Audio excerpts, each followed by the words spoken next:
السلام عليكم ورحمة الله وبركاته. الحمد لله والصلاة والسلام على رسوله الكريم. أما بعد فأعوذ بالله من الشيطان الرجيم. بسم الله الرحمن الرحيم. إن عدة الشهور عند الله 12 شهرا في كتاب الله يوم خلق السماوات والأرض منها 4 حرم. وقال رسول الله صلى الله عليه وسلم أفضل الصيام بعد رمضان شهر الله المحرم أو كما قال عليه الصلاة والسلام. মুহতারাম হাজিরিন, আজকে আমাদের আলোচনার বিষয় হচ্ছে মুহররম। আর এই মুহররম মাসের একটি গুরুত্বপূর্ণ দিন রয়েছে যেটিকে বলা হয় আশুরার দিন। আশুরার দিন হচ্ছে মুহররমের 10 তারিখ।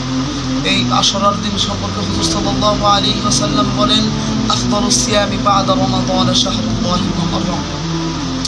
এর অর্থ হচ্ছে রমজানের পর সর্বাধিক ফজিলতপূর্ণ রোজা হচ্ছে মুহররমের রোজা। মুহতারাম হাজিরিন, তাই আমাদের সকলকে এই মুহররমের 10 তারিখ তথা আশুরার রোজা রাখতে হবে এবং হুজুর সাল্লাল্লাহু আলাইহি ওয়াসাল্লামের তরিকা মতো রাখতে হবে। তাহলেই হবে আমাদের এই আশুরার রোজার বরকত হাসিল। ইনশাআল্লাহ আমরা সবাই রাখার চেষ্টা করব।